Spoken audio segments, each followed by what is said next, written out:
Les meilleurs chefs de méchants d'anime sont des maîtres tacticiens puissants au combat, ou ont une philosophie cool et convaincante. D'innombrables œuvres de fiction impliquent une ou deux organisations maléfiques. Et le monde de l'anime n'est pas différent. Certains des méchants d'anime les plus notoires, puissants et mémorables de tous les temps ne sont pas seulement des intrigants ou des combattants. Ce sont aussi des chefs et ils savent comment diriger une organisation secrète ou même toute une armée ou une nation à eux. Qu'il s'agisse d'un héros ou d'un méchant, un vrai leader a besoin d'un objectif clair et réalisable, d'un plan d'action, d'adeptes loyaux et compétents, et de plus qu'un peu de talent en leadership. Le charisme, l'intelligence stratégique et l'ingéniosité peuvent tout aider à cela. Et les méchants d'anime ne manquent jamais d'avoir ces attributs. Quels méchants leaders d'anime sont les meilleurs dans ce qu'ils font ou ont laissé la plus forte impression aux spectateurs? C'est ce que nous allons voir aujourd'hui. Mais avant de commencer la vidéo, n'hésitez pas à mettre ton plus gros pouce bleu et à t'abonner à ma chaîne YouTube, ça m'aide énormément. Et sur ce, bon visionnage.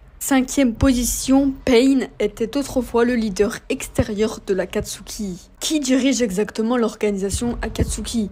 La chaîne de commandement s'étendait de plus en plus au fil de l'histoire, va inclure des personnages tels que Madara Uchiwa, Black Zetsu et Kaguya Otsutsuki elle-même, sans parler d'Obito Uchiwa dans une certaine mesure. Cependant, au début, Pain était le principal chef de ce gang de shinobi. Pain était autrefois Nagato, un garçon idéaliste qui, dans de meilleures circonstances, aurait pu ressembler davantage à Naruto Uzumaki. Pendant un certain temps, Pain était le patron et son moi idéaliste est devenu froid et brutal, alors qu'il complotait pour collecter les 9 bêtes à queue et exercer leur pouvoir. À son apogée, il se classait parmi l'élite de tous les méchants d'anime. Le capitaine Barbe Noire est le jumeau maléfique de son ancien capitaine Barbe Blanche. À bien des égards, Barbe Noire a enfreint la loi des reines et a tué un coéquipier, ce qui a conduit à son exil de la flotte de Barbe Blanche. Ainsi, Barbe Noire a formé son propre gang qui a rapidement grandi pour inclure certains des pires méchants de l'histoire de tous les temps. Barbe Noire a son propre navire, des coéquipiers terrifiants, un charisme étrange et bien sûr des pouvoirs incroyables. Il a commencé avec le fruit noir mais il a également obtenu le fruit tremblant de Barbe Blanche tombée.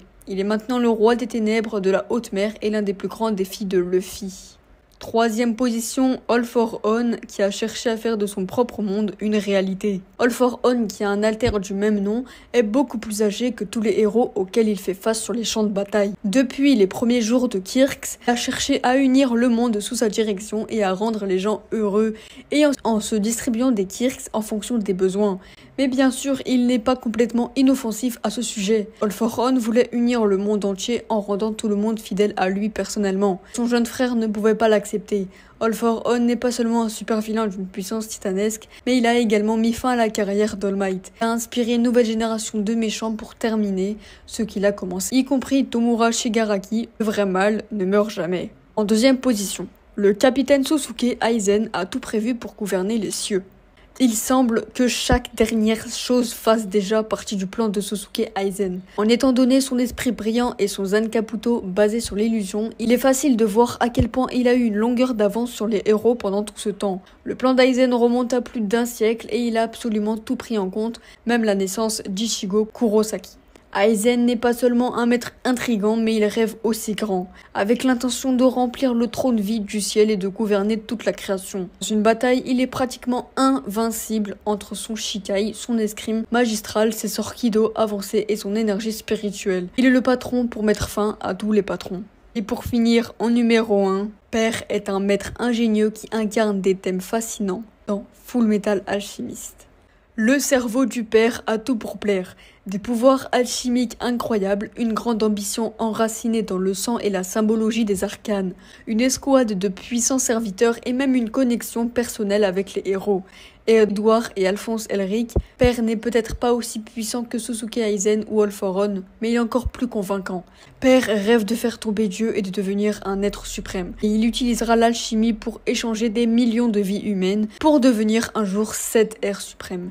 Il a tout planifié pendant des siècles et la nation entière d'Amestris elle-même est un outil énorme pour son plan. Si un pays entier est né pour un seul plan, alors un véritable chef d'anime est à l'œuvre.